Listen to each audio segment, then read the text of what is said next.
All right. So a Catholic and a Protestant walk into a podcast.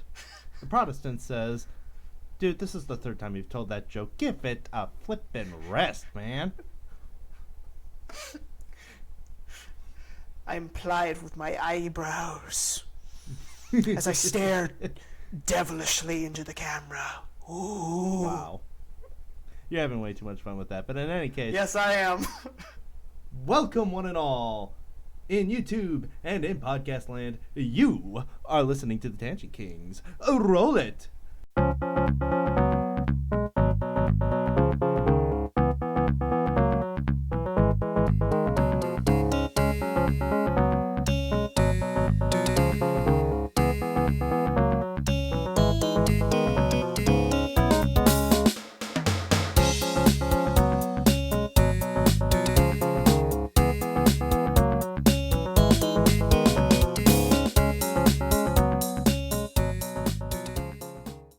Hello, everybody, and welcome to this first Tangent Kings podcast. I am G. Michael Francis, and I'm here with my partner in crime, my felon from another melon, Mr. JJ Banks. How are you doing today, sir? I'm doing very, very well this evening, my friend. How are you doing? I'm okay. I don't know where the heck felon from another melon came from. I like that. I'm going to take a note of that. That is gosh. felon from another melon. That's actually pretty, t-shirt worthy stuff right there. Oh my god. First episode, we're already coming up with merch. We did that even before we made a podcast, so this is just par for the course. Mm-hmm. And of course, but in any case, like I said, welcome. And we got a nice little show lined up for you tonight. We got some opening thoughts, then we're going to move on to some news du jour around the election. And I just dropped my pen. The very, very spicy 2020 election. Oh, that's going to be a fun topic. Oh, yes, indeed. Yeah, we'll throw in any final tangents while we're at it, and we'll hit it off, or we'll cap it off with a nice little book quote, and we'll call it a night. But we'll call it a night, yeah. But in all things, we got to start out, who the heck are we? Yeah. Well, I'm going to volunteer as tribute to go first. So, hello, ladies and gentlemen, podcast land. My name is JJ Banks, or as I kind of prefer, Banks. It's much simpler. It's a play on of my last name. I got it from camp back in 2010, and it's just stuck ever since. It's my nickname. I'm a regular old 26-year-old guy from Minneapolis, Minnesota. I like long walks on the beach, and I like pina coladas and getting caught in the rain. But jokes aside, I'm a amateur writer. I run a writing club during the week, and I like excellent political, religious, and philosophical discussions with my friends and relatives, sometimes when they don't necessarily want to. And I'm just trying to figure out how the world works with my good buddy right here, who shall give his introduction right now. Oh, way to throw me under the bus. If I wanted to throw you under the bus, I'd probably grab you and bind you up. Grab the duct tape! Onto the train tracks he goes! But a train is different from a bus. But in any case... Not if you're blindfolded, you can't tell the difference. Fair enough. But I am G. Michael Francis, which is just a pseudonym I came up with out of the blue. Yeah. And I'm a very simple man. I'm a family man with 2 kids. I live down south in Tennessee. And I'm a Catholic. I love good political and good philosophical talks. That's why we're doing this. The good old South.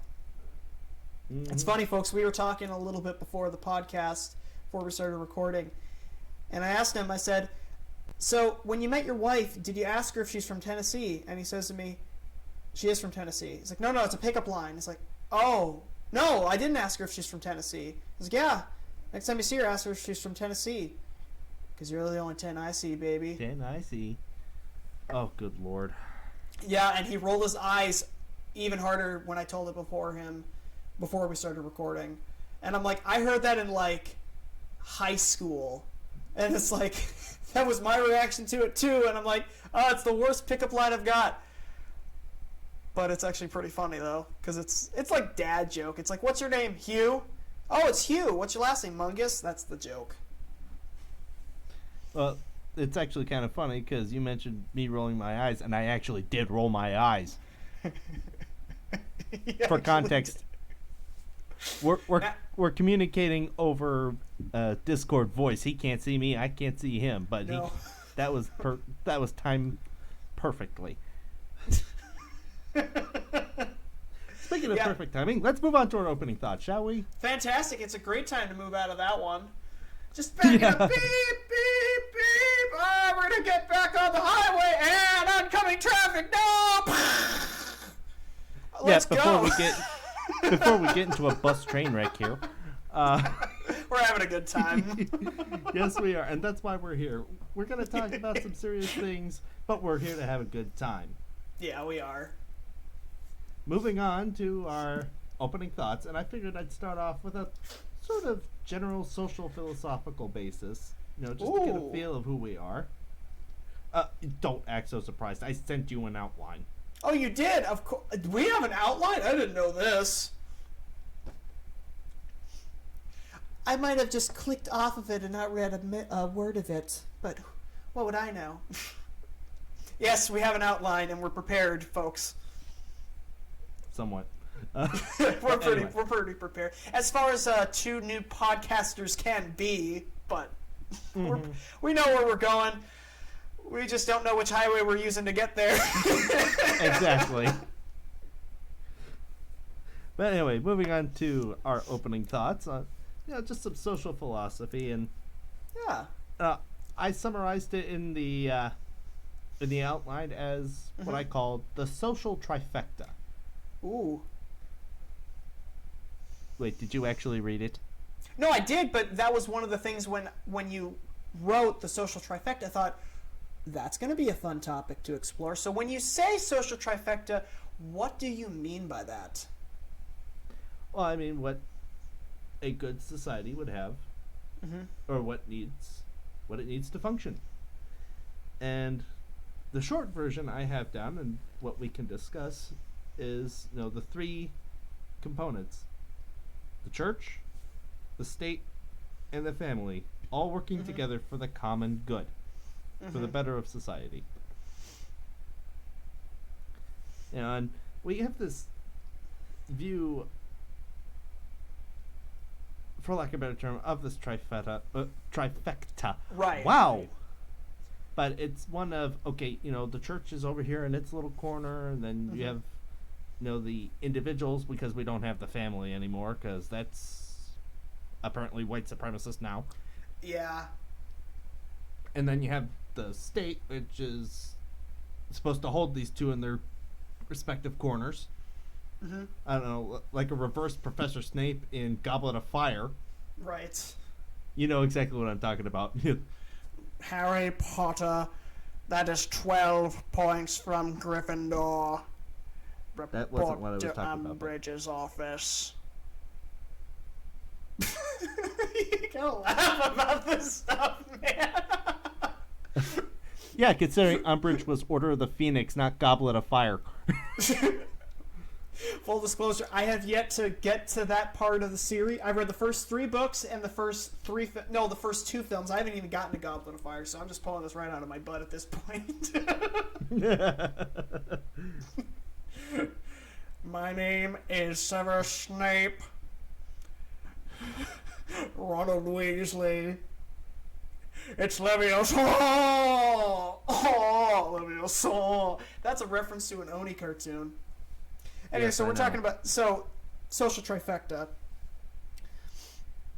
Yes, and like I said, we have nowadays, the church does its own little thing in a corner. You have I'm not going to beat a dead horse.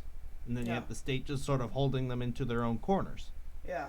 But that's not what we should be doing. What it should be is, the church does have its own purview, so does the family, so does the state, but it should be more or less working together. For example, I'm going to just say education for example. It should first be in the family, of course. And then you have the families coming together, in their respective communities if need be. And that, I'm not going to say if that fails, but if that proves to be impractical, or they can't just do it on their own, you have the church to help facilitate that. And if that doesn't quite work, as a last resort, we can get the state in to help sort of facilitate that. You see what I'm saying? I do. I think the way I'd like to see it, so you kind of pitched it as like you've got these three spheres, right? Like you said, the social trifecta. And you've got these three spheres, and they kind of act as, they all kind of feed into each other, right? Yeah, something like that, yes. Yeah, and they're all supposed to sort of be these scales that are supposed to be in balance, which, that makes sense. The way I like to see it is a little bit, a little slightly different. The way I like to see it is that you've got the role of God, right? And I think that that's the biggest component here, because if God's in his place in terms of not just society and personal life, right? And, we like to talk about religion here on the Tangent Kings. We're both religious here in different capacities, but we're both religious. One of the things that I think ties these big spheres together and keeps them properly in their places is God. And I don't mean God in like just in a sort of amorphous kind of way. I mean more specifically in the context of the Christian religion, that you've got the role of this omniscient, all-knowing, all-powerful creator God, who we both believe is Christ, who keeps these spheres in their proper place. Because what you start to see when you don't have not only a concept of God, but like God doesn't exist, or he doesn't matter, or doesn't really have a role to play in society, is that something seems to step into the role of this omniscient moral character, this moral being that doesn't arbitrarily decide morality, but the highest possible good, the highest possible sense of righteousness is God. Like, God is good because that's his nature of being God, is that he's just good, right? Which, that ties into a greater discussion of moral arguments. I'm just kind of just pitching this general, basic, perhaps crudely stated idea out there, that this is what ties it all together. Because what I've noticed, certainly in the last, there's been a trend, I think, since the 60s, personally what I've noticed in the books that I've read and the videos and podcasts I've listened to, is that there's this idea, this unstated religion of statism, where you go from the traditional role of God. I'm just going to happen to use this cup for this. You've got this traditional role of God here, and Angelus right there. So you got this traditional role of God here, and from God you've got your sense of reality, you've got your sense of ultimate truth, of objective morals, objective reasoning. So the whole Enlightenment stems from this concept of God, right? Everything ties, and you've got the idea, the older term of the natural law, right? Which there's some unalienable truth. There's things written in people's hearts. There are things that just objectively are qualities about people, and your human rights are written on your own heart. It's because you're human, you used to have certain rights, right? There's been this tendency, and I'm going to try to state this briefly, that once you take God out of that sphere, right? So you got this basically empty husk that we say, let's plug the state into that. And what starts to happen is that the state says, well, if I'm God, I get to decide morals, I get to decide what is true and right. And because the state doesn't have any omniscient being, what it tends to look like is everything's arbitrary, everything's determined by the state. And that's when the state starts to consume those other spheres, certainly of the church, which we haven't seen in terms of like the state outright consuming the church. But it doesn't kind of seem to supplant it, if you kind of notice that, like in a very secular sense of like, there's no God and there's no church, but the state seems to come into this role, the intersectional belief system, right? It seems to step into this role of it's going to decide everything, and it's this. Your religious leaders are your politicians because and whoever has all the power, whoever runs the state, gets to decide how everything operates. Mm-hmm. And I guess that's, in a way, I was trying to get at the inverse of that, but right. Once my mind started, my mouth sometimes moves faster than my mind. Yeah. Yeah. I hate it when that happens. Mm-hmm. Just overall, the church's role would be as magister or teacher. That would be mm-hmm. Okay, these are the rights that are given to man by God, and not that the church is just arbitrarily making this up. It is God communicating through the church. Yeah. Say, okay, you in government, this is your limit. These are your limits. Yes. You in the family sphere over here, these are your limits. Mm-hmm. And that sort of keeps these two in check. And in some ways, the state can feasibly keep the church in check, especially with some of the church leaders. Yeah. Being a Catholic, I see in the Catholic Church, I wouldn't want to leave Father James Martin, for one thing, out of check. Right. Because he's...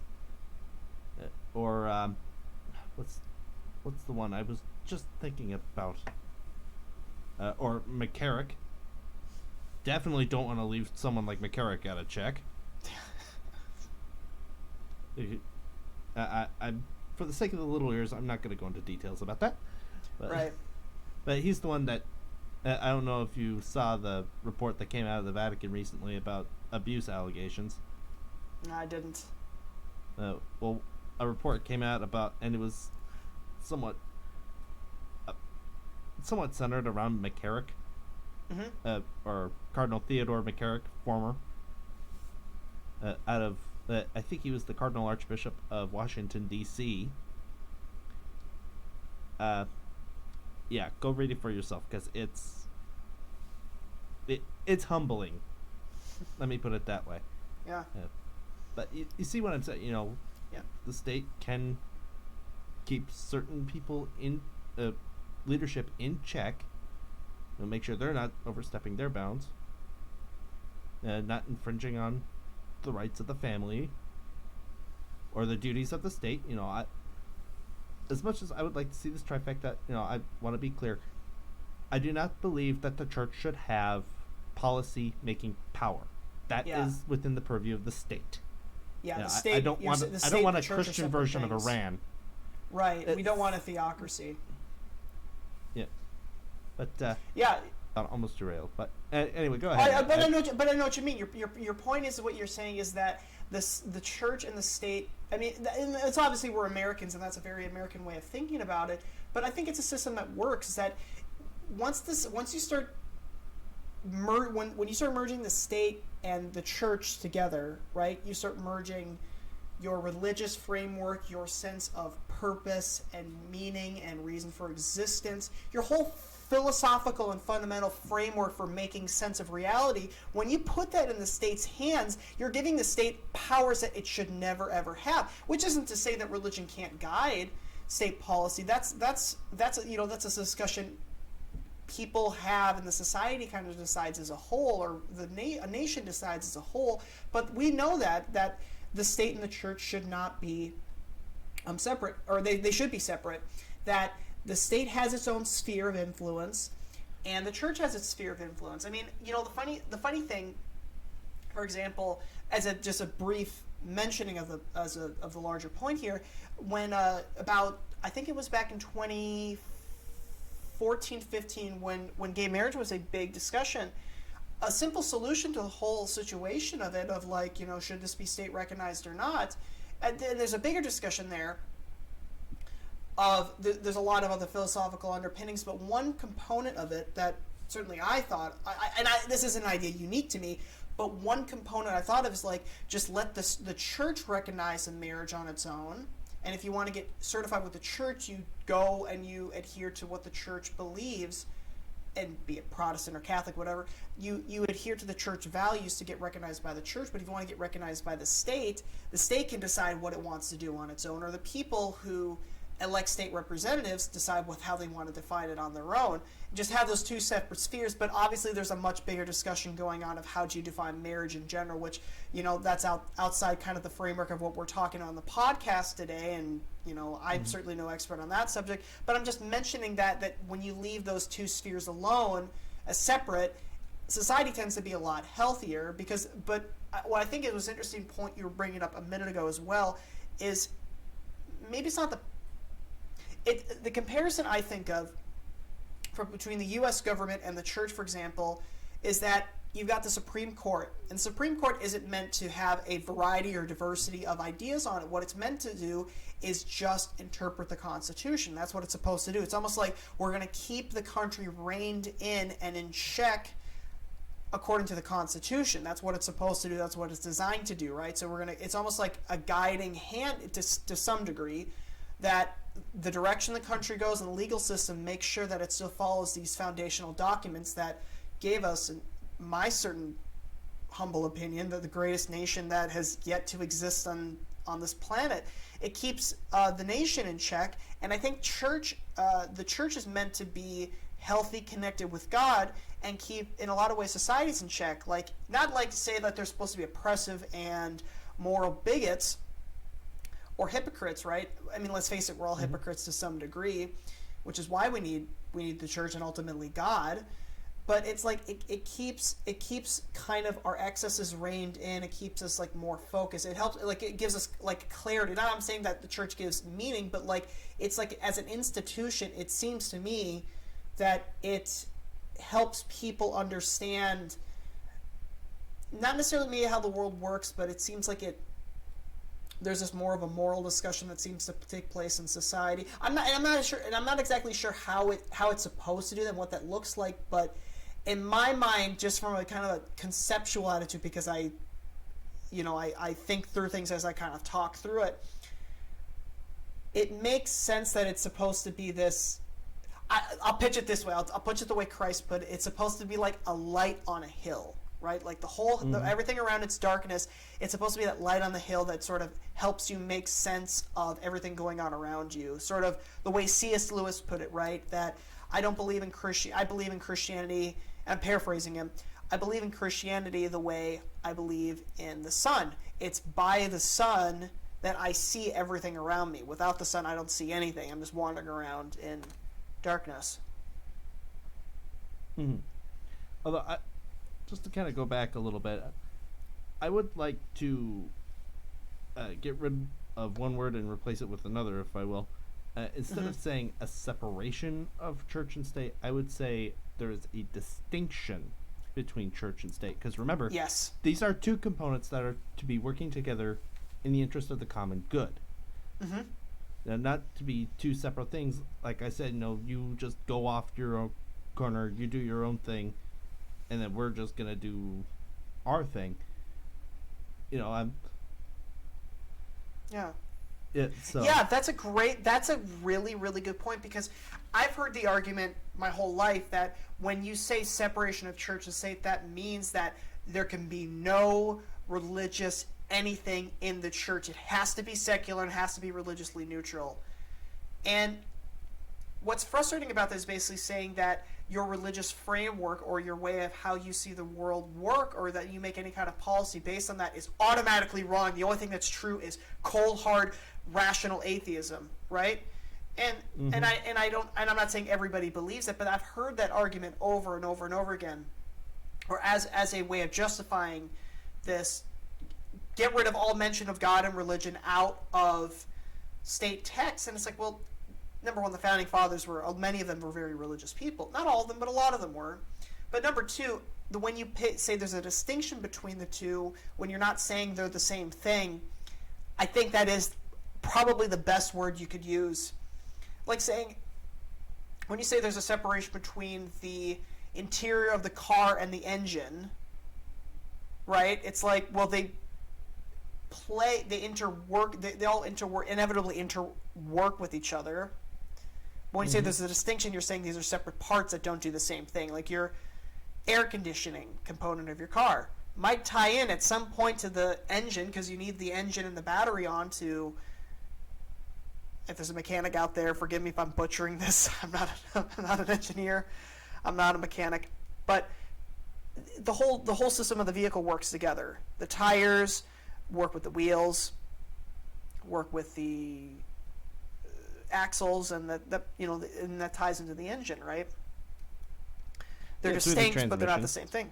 Through the transmission, right. I have a funny anecdote about that I won't get into. So, but it's like that. So that's a great way of putting it. Of a distinction between church and state. I'm just going off of what I remember, because I'm always trying to soak in information from here and then here and then here. Yeah. And I'm also calling to mind an encyclical by St. Pius X, who wrote in his encyclical Vehementur Nos. Let's see if I can remember how he put it. I'm probably going to butcher this, so forgive me. But he says, quote, the notion that the church should be separate from the state is a thesis absolutely false. A most pernicious error. Because one thing that I think we both have noticed, too, certainly from that quote you mentioned, it's almost as if when people say the separation of church and state, what in terms of practice, what it almost seems like is there must be a purging of the church from the state, or there must be a purging of any religion from the state, is what it seems like in practice. Yeah. But, and historically, the church has always had services to society, not just in, saying the Mass. Yeah. Or, they've also, historically, the church has established hospitals. Yeah. The church has established universities, and not all dedicated to theology. But I can't remember exactly how many how many universities were established by the Catholic Church in Europe. I think it was like north of 20-something, 27, I think. And it wouldn't surprise me. Yeah, somewhere around there. And only 2 were dedicated to theology. And I can't remember which 2 off the top of my... I think one of them was the University of Paris. But anyway, that's not my point. Right. My point is to say, the church could take a lot off the back of the state. Yes. And, and it will also have a rich history in caring for the poor. Yeah. And it very much does. And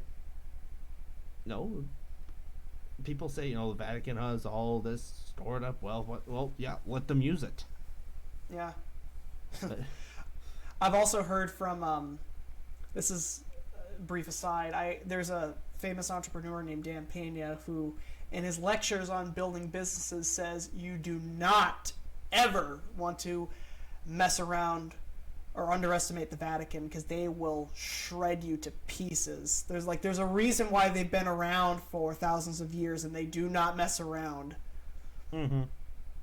Certainly from a financial standpoint, but it's interesting too, because we're talking about, and even in a general sense of where does the church, we're kind of getting into a discussion of what role does the church play in society, and how does it kind of fit into it. And one thing I've kind of noticed, we mentioned the social services, but more specifically building hospitals and taking care of the poor, which that's been taking care of people, being caretakers, being hospitalic to humanity is almost, that's a role of the church and the body of Christ that's been assigned to us from not only just the founder of the religion, but something that I would contend is certainly, it's a framework of the religion, of being a religion of taking care of people, of nurturing people, of helping.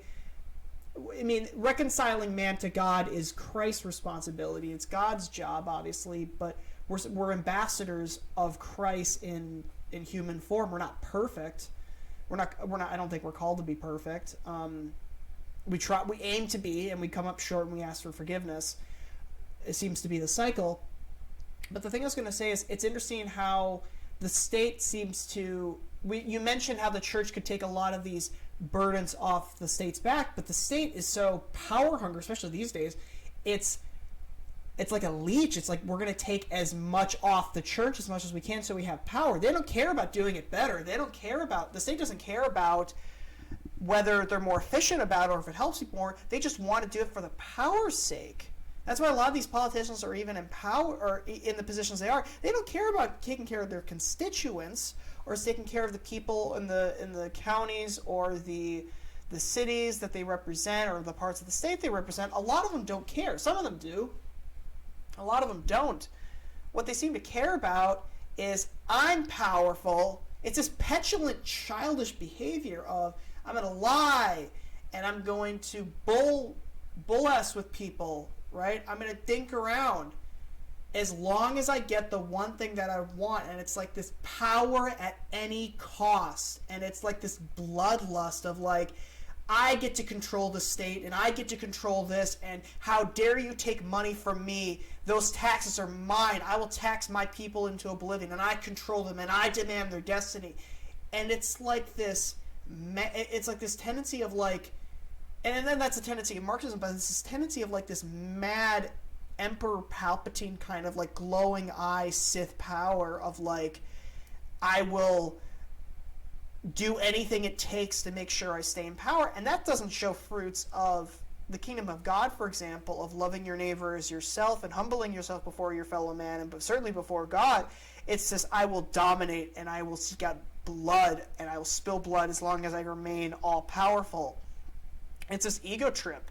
And that's really, if you think about it, those show fruits of the kingdom of darkness. This shows fruits of, in a lot of ways, it's like echoing Satan's sentiment, not only throughout the Bible, but just throughout, I mean, even in Genesis in the scriptures, right? Of like putting yourself in the place of God. And you wonder why Satan got kicked out of heaven. It's like, well, I don't think God's doing a good job, or even if he is, I could do a better job, and I'm going to fit myself in his place. And sorry, bud, you don't get to make that decision. Bye. The company of heaven will do better without you, so we're terminating your employment effective immediately. That's an interesting way to put it. Yeah. And I would like to talk more on the subject, but I also want to get to the news du jour. So we'll set. Yeah. So I think we'll divide it off to. I'll just make a note: roles of state and family, and we'll put that into next week's. Yes. Because we are, in a sort of rambling sort of way, we already talked about the role of the church in this social trifecta. Yeah. Which is both magister and nurturer. Mm-hmm. If you see what I'm saying. Yeah. Excuse me. I'm still... One of these weeks we could have one of these weeks we could even have a discussion. We could even go as deep as have a discussion on Malcolm Muggeridge's The End of Christendom, which were some really short, fun lectures he gave a few decades ago. But that we can get into that another week. But getting to the news, as you were heading on. Yes, I wanted to talk about these election irregularities because we had the election here in the United States. Mm-hmm. Yeah, I really wasn't following it too closely. I'll be honest. The whole thing has turned into what in the military we'd call a Charlie Foxtrot. And if you know, you know it. I'm just going to tell you, the first word is cluster, and I'm not going to say the second word.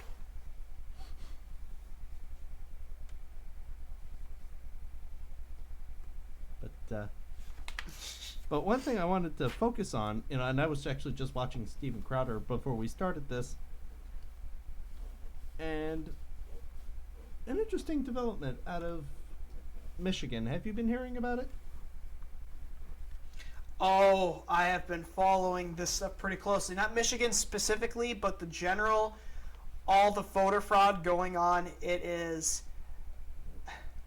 you expect it, you're waiting for it. It's like you're waiting for the punch, you're waiting for the impact, and then it hits and you're still kind of stunned by it. I knew it was coming when they just stopped counting in the middle of the night on election night. I remember in 2016, I was up till 1 in the morning waiting for the results. Me too. And I think they came at like what 1:30 in the morning. So here's something I want to interject, because we're going to talk about the whole election fraud thing from a bystander perspective. So one YouTuber I listen to, and this is going to kind of frame the whole discussion, is one YouTuber I listen to quite often is Sargon of Akkad. He's a British YouTuber, and Carl Benjamin. He's been around for quite a few years, and he did a live stream back on the 8th of November where he discussed all the voting irregularities that we saw back then. More evidence has come out since, which have solidified this, that none of the media is talking about it at all. Certainly not. Fox News isn't talking about it very much at all. No one else is talking about it. And he mentioned an article that was done by the BBC, written by the BBC, back in September 2016.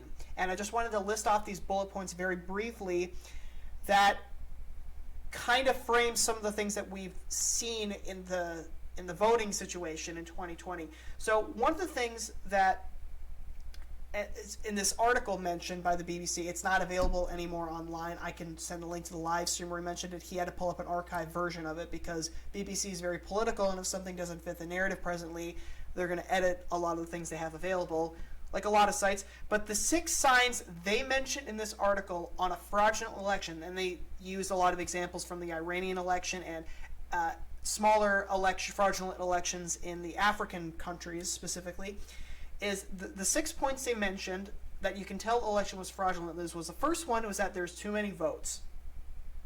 And one way you know, it's from the article, they said, paraphrasing, they said you never get a 98 to 99 voter turnout. It just doesn't happen.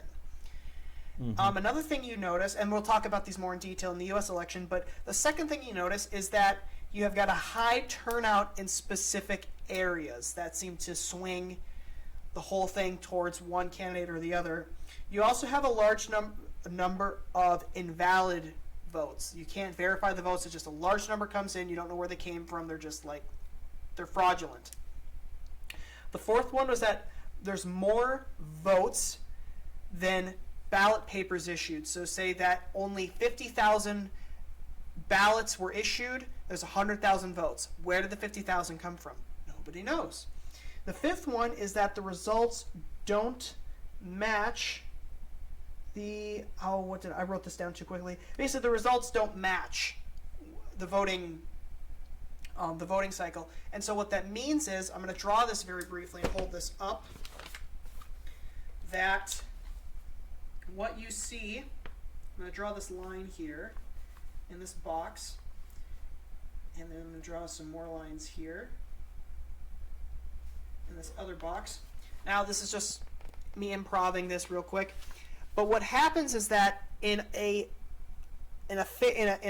proper election, what you'll notice is that more ballots are counted right off the bat, and then the results slowly start to come down in a consistent curve, right? As you can see in this diagram right here. It's a consistent curve. It goes up from higher, more counted, and then it slowly peters off. And the election results don't change very rapidly from that. When in a fraudulent election, what starts to happen is that the votes will kind of come down a little bit, and then they'll spike up, and then go down and spike up. And that's a sign that there's something fishy going on, because it needs to go down in that gentle curve. I believe it's Godwin's law, if I recall correctly, but I might need to go back and verify that if that's what it was. And then the final one was, there's a delay in announcing the results. You know it's a good election if it's all certified, all the votes are in and certified that night. If there's a delay in certifying the results, you know something's going on. So those are the 6 points he noted in this live stream that I think is going to give us a chance to explore in detail. So, Mike, what were some of the things you noticed when it came to the U.S. election since you've been following it? Well, I noticed something really fishy, especially out of Wisconsin and Michigan. I got a little suspicious when I saw, just a line graph of the votes coming in, and I couldn't see your diagram, but I imagine there was that line, seems to be rapid, but then it starts to plateau, and that's how it normally would look. I got a little suspicious when in Wisconsin and in Michigan, Biden's line, did follow the normal pattern until a certain point where it just jumped up. Yes. That struck me as kind of odd. Yes. That's something that doesn't seem right. I don't know the exact Shakespeare quote, but something smells fishy in Denmark, something along that line. Yeah, I saw the same thing on Twitter. I mean, I'm not on Twitter, but I check in on the POTUS's tweets, on Donald J. Trump's tweets, and every single time the top comment is always like someone who's spewing the most eloquent venom, the most poetic, self-congratulating, I'm going to smell my own farts and I totally don't work for a tech firm in San Francisco kind of comments. And it's like people that like this is literally your claim to fame, is that you told the president off. But the people would say, oh, because they all counted the mail-in ballots overnight and that's why they paused it. And it's like, that doesn't make any sense. It doesn't make sense that in many of these swing states, like you were saying, suddenly they stopped counting the votes, and huge spike, 100,000 votes just spike up only for Joe Biden. He suddenly has 100,000 votes, and then it peters off. It's like, no, if it was mail-in ballots, you would have seen them being gradually counted up until election day because they had early voting.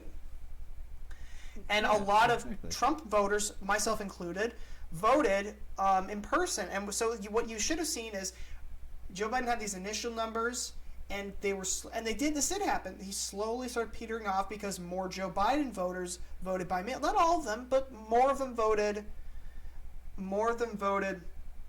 with mail-in ballots than a lot of Trump supporters did. But 100,000 votes in all these critical swing states that Trump needed overnight. Stop. We're not going to certify the election results. We're going to stop. We're going to suddenly count all these votes, and now all the votes are in. And now we're going to certify it for Joe Biden. And it's like, and nobody questions that. Suspicious as heck. Mm-hmm. Like, if Trump legally didn't win, fine, he legally didn't win. It's not a matter of salt. It's like, it doesn't make sense, and yet there's this implication that I'm crazy because I'm pointing out there's election fraud, and I just can't take defeat. I can take defeat. I play competitive online games. I'm not the best at them. I can suck it up. It's not a matter of sucking it up, man. It's like, you see this fraud, you have to question it. And it's rampant. Yeah, you could say blue looked kind of sus. Yes. I'm pretty sure I saw blue venting last game.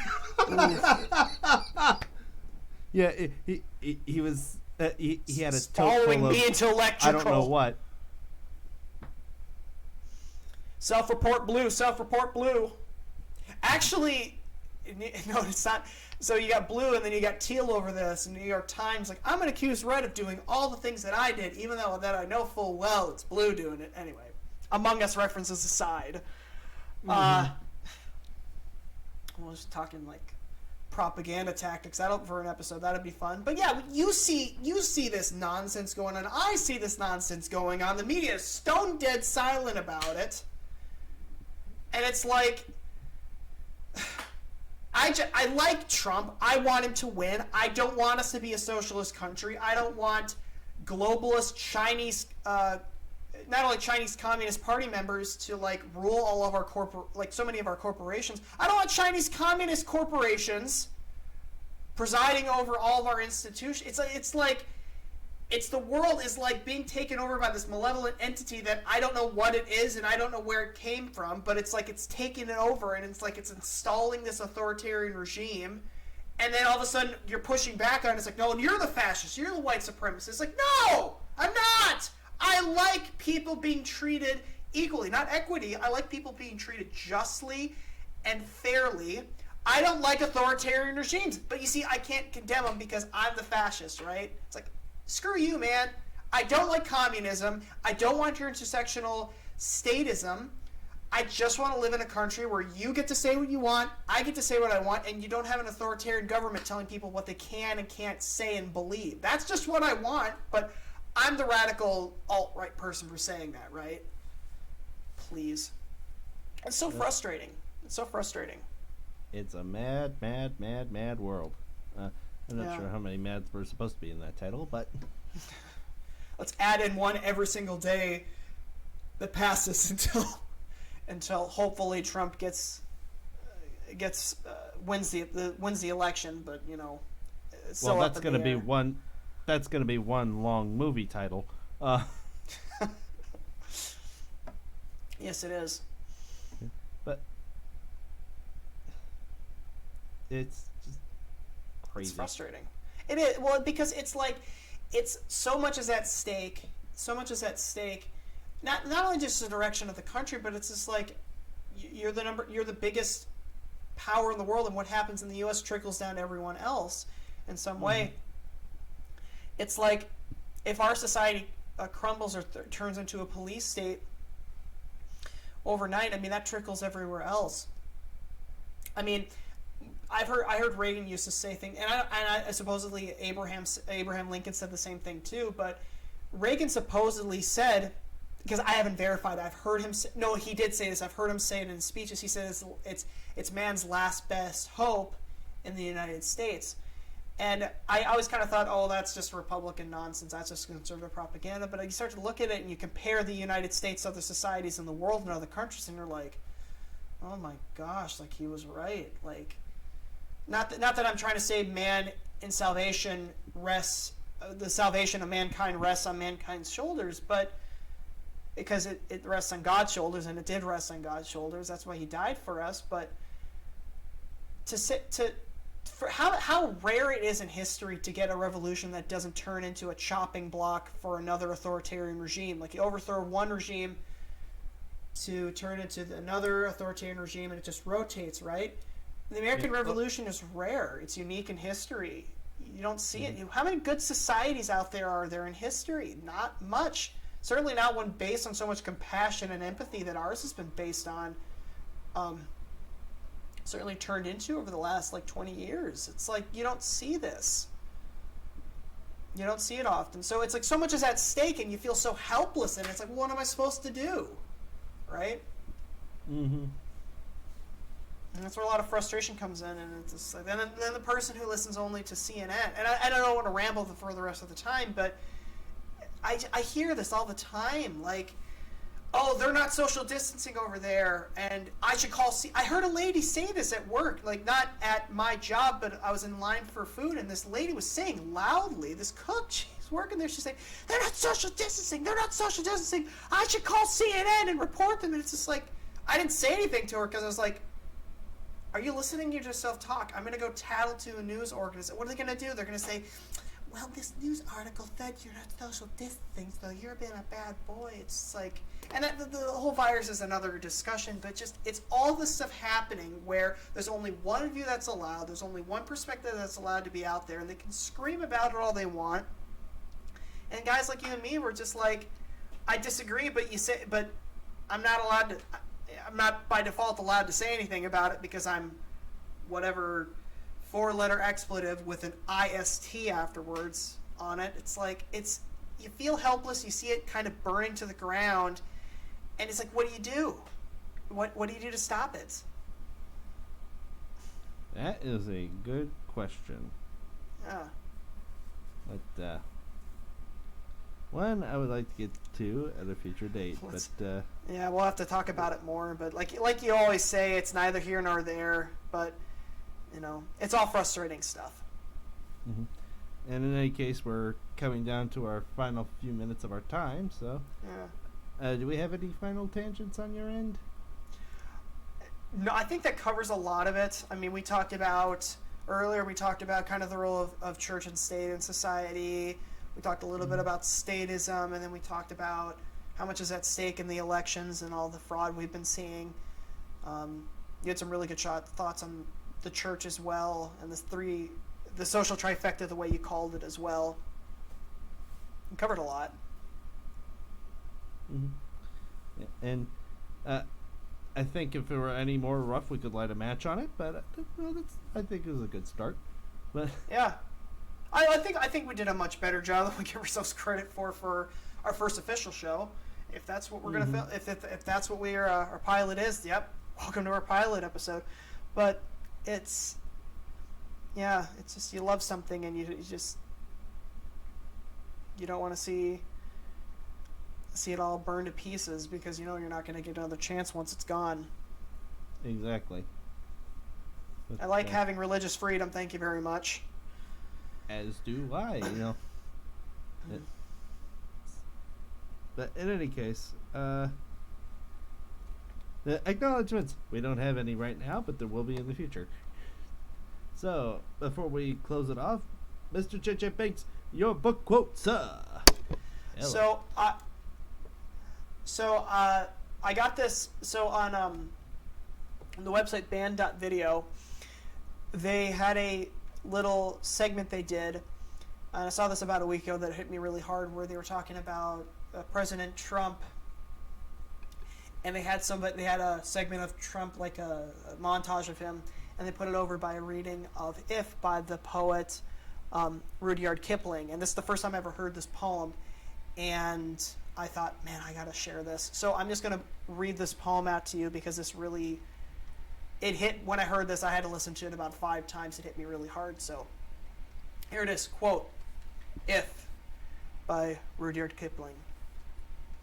If you can keep your head when all about you are losing theirs and blaming it on you, if you can trust yourself when all men doubt you, but make allowance for their doubting too, if you can wait and not be tired by waiting, or being lied about, don't deal in lies, or being hated, but don't give way to hating, and yet don't look too good nor talk too wise, if you can dream and not make your dreams your master, if you can think and not make your thoughts your aim, if you can meet with triumph and disaster and treat those two impostors just the same, if you can bear to hear the truth you've spoken twisted by knaves to make a trap for fools, or to watch the things you gave your life to broken, and stoop and build them up again with worn out tools, if you can make one heap of all your winnings and risk it on a one turn of pitch and toss and lose and start again at your beginnings and never breathe a word about your loss, if you can force your heart and nerve and sinew to serve your turn long after they are gone, and so hold on when there's nothing in you except the will which says to them, hold on. If you can talk with crowds and keep your virtue, or walk with kings, nor lose the common touch, if neither foes nor loving friends can hurt you, if all men count with you, but none too much, if you can fill the unforgiving minute with 60 seconds worth of distant run, yours is the earth and everything that's in it, and, which is more, you'll be a man, my son. That's a good one. That's something to think about and digest over the next week. Yes, it is. In any case, I'd like to thank every one of you for watching and bearing the pain of our pilot podcast. Give yourself a little pat on the back, Mike. You did a good job. Yeah. Hey, so did you. But anyway. Thanks, man. Be sure to like, share, and subscribe. Remember, this is only our pilot, so it will get better. And, yeah. Okay, leave a comment if you must. Yes. But in any case, wish you all a good night. God bless you. God bless the USA. Have a good night. Or a good day, rather, because we're uploading this in the morning. Thank you guys for watching. We really love you and appreciate you. So thank you so much. All right. God bless.